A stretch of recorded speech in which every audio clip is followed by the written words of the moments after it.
జగన్మోహన్ రెడ్డి గారి బర్త్డే వేడుకలే మిమ్మల్ని ఇంతలా వణికించేస్తున్నాయంటే జగన్మోహన్ రెడ్డి గారు అధికారంలోకి వస్తే అనే ఆలోచన మిమ్మల్ని ఇంకెంతలా వణికిస్తుంది. ఇష్టానుసారంగా రోడ్ల మీదకి వస్తాం, కత్తులు పట్టుకొని తిరుగుతాం, కొడవలు పట్టుకొని తిరుగుతాం, రప్పా నరుగుతామని చెప్పి రెచ్చిపోయి రోడ్డు మీదకి వచ్చి ఉన్మాదం చేయడానికి గనక ప్రయత్నం చేసిన ఆ ఆలోచన వచ్చినా ఒక్కసారి గుర్తుపెట్టుకో, ఎవరిని వదిలిపెట్టేది లేదు.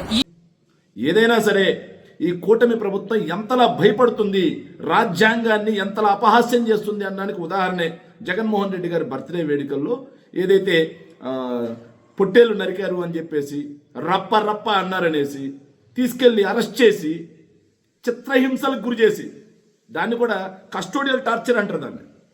వాళ్ళు ఏమన్నా స్మగ్లర్లా? వాళ్ళు ఏమన్నా గంజాయి స్మగ్లింగ్ చేస్తా ఉన్నారా? లేకపోతే తెలుగుదేశం పార్టీ వాళ్ళు 14 మంది కలిసి రాఫ్తాడు ఏడుగుర్రాలపల్లెలో ఒక మైనర్ బాలిక మీద అత్యాచారం చేసినట్టుగా వాళ్ళు ఏమన్నా అత్యాచారం చేశారా? హత్యలు చేశారా? ఏమీ లేదు.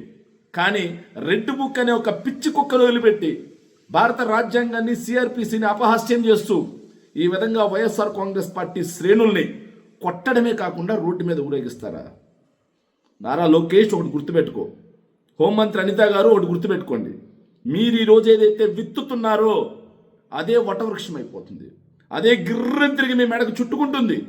ఆ రోజు నాది తెలుగుదేశం పార్టీ అని చెప్పుకోవడానికి కానీ, తెలుగుదేశం పార్టీ జెండా మోయడానికి కానీ ఏ ఒక్కరు కూడా సాహసించరు.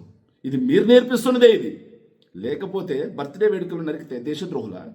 మరి మీ తెలుగుదేశం పార్టీ అధికారంలోకి రాగానే హిందూపూర్లో మీ పార్టీ కార్యకర్త పొట్టేళ్లు నరికి మరి హింసగా ఆ ఏదైతే తలల మొత్తాన్ని దండగా మాలగా కట్టి బాలకృష్ణ ఫ్లెక్సీకి వేసినప్పుడు అది ఉన్మాద చర్య కాదా?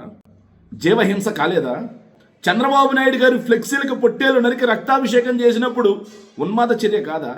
జీవహింస కాదా? వాళ్ళకి ఎలాంటి శిక్షలు ఉండవా? తెలుగుదేశం పార్టీ వాళ్ళు రేపులు చేసినా శిక్షలు ఉండవు, తెలుగుదేశం పార్టీ వాళ్ళు హత్యలు చేసినా శిక్షలు ఉండవు, తెలుగుదేశం పార్టీ వాళ్ళు ఇలా పొట్టేలు నరికినా కానీ ఉన్మాద చర్య కాదు. మరి వాళ్ళకు ఒక న్యాయం, మాకు ఒక న్యాయం నడుస్తూ ఉందా? పోలీసు వారిని అడుగుతా ఉన్నా నేరుగా నేను. అధికార పార్టీలో ఉండే వాళ్ళు ఏం చేసినా సరే శిక్షలు ఉండవా? ప్రతిపక్షం వాళ్ళు ఏం చేసినా సరే దాన్ని ఒక భూతత్వంలో చూపిస్తూ, ఏమీ చేయకపోయినా వాళ్ళని ఒక ఉన్మాదుల్లో చూపిస్తూ, ఇది ఎంతవరకు సమంజసం అని చెప్పి నేను అడుగుతా ఉన్నా. అసలు నిజంగా మీరు కాళ్ళ మీద మీకు చిత్తశుద్ధి ఉంటే పోలీసు వాళ్ళు కానీ, ఈ హోమ్ మినిస్టర్ కానీ, లేకపోతే ఈ నారా లోకేష్ కానీ, చంద్రబాబు నాయుడు కానీ దేని మీద మీరు స్పందించాల్సింది? మైనర్ బాలిక, చిన్న పాప, మీరు అధికారంలోకి వచ్చిన వెంటనే మచ్చుమరి నంద్యాల జిల్లాలో పాప దొరికిపోతే, ఈ రోజు చనిపోతే, ఈ రోజు వరకు శవం తీసుకురాలేదు కదా. అందుకు సిగ్గుపడి ప్రెస్ మీట్ పెట్టాలి మీరు. ఆ 14 మందిని కడ్రాయర్ల మీద రోడ్డు మీద తిప్పాల్సింది మీరు, కానీ వాళ్ళని కాపాడారు మీరు. మరి అదేవిధంగా రషీద్ హత్య వినుకొండ, ఆ నిందితుడిని కదా మీరు కడ్రాయర్ మీద రోడ్డు మీద తిప్పాల్సింది. సుబ్బరాయుడు అని చెప్పేసి నంద్యాలకు చెందినటువంటి మా కార్యకర్తని నరికి చంపేస్తే పోలీసుల సమక్షంలోనే, ఏం పోలీసులు చచ్చిపోయారు అప్పుడు ఏమన్నా? నేను నేరుగా అడుగుతున్నా, పోలీసులు ఆ రోజు ఏమన్నా చచ్చిపోయారా? ఆ నిందితులను కదా 3rd డిగ్రీ ఇచ్చి రోడ్డు మీద నడిపించి నగ్నంగా అర్ధనగ్నంగా నిలబెట్టాల్సింది. అలా కాకుండా వైఎస్ఆర్ కాంగ్రెస్ పార్టీ శ్రేణులను భయపెట్టాలని, మీరు చేసే తప్పుడు ప్రచారాన్ని జనాల్లోకి తీసుకెళ్లే సోషల్ మీడియాను భయపెట్టాలని మీరు ఈరోజు ఏదైతే చేస్తున్నారో ఈ ఉన్మాదపు చర్య, ఈ రెడ్ బుక్ హోర్డింగ్లు, అవేమి తప్పు కాదు. రప్ప అన్న ఏమన్నా రాజ్యాంగంలో నిషేధించబడినటువంటి పదమా? భారతీయ శిక్షా స్మృతిలో అదేమన్నా పదమా? ఎంత దౌర్భాగ్యం ఇది. ఎస్, నేనంటున్నా 2029 ఎన్నికలకి రప్ప ఓట్లు గుర్తిస్తాం. 2029 ఎన్నికలకి రప్ప ఎమ్మెల్యేలు గెలిపిస్తాం.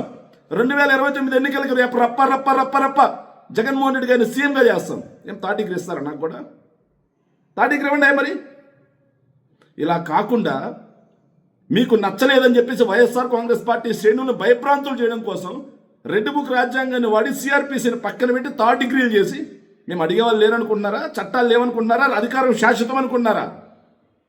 కానీ ఒక విషయం మాత్రం చెప్తా ఉన్నా, నారా లోకేష్, నువ్వు ఈరోజు తీసుకున్నటువంటి మూర్ఖపు చర్య, పిరికి పంద చర్య ఏదైతే ఉందో నీ కన్నీళ్ళ కారం అవుతుంది భవిష్యత్తులో, గుర్తుపెట్టుకో అని చెప్పి తెలియజేసుకుంటూ, సో దీన్ని ముక్త ఖండంతో ఖండిస్తూ మానవ హక్కుల సంఘానికి కూడా వైఎస్ఆర్ కాంగ్రెస్ పార్టీ దీన్ని ఖచ్చితంగా రిఫర్ చేస్తుంది. ప్రైవేట్ కేసులు వేస్తాం. ఎవరెవరైతే చట్టాన్ని చేతిలోకి తీసుకుని నారా లోకేష్ రాజ్యాంగం ప్రకారం పనిచేసిన పోలీసులు ఎవరైతే ఉన్నారో వాళ్ళు మాత్రం భవిష్యత్తులో దీనికి చెల్లించక తప్పదు భారీ మూల్యం. Thank you.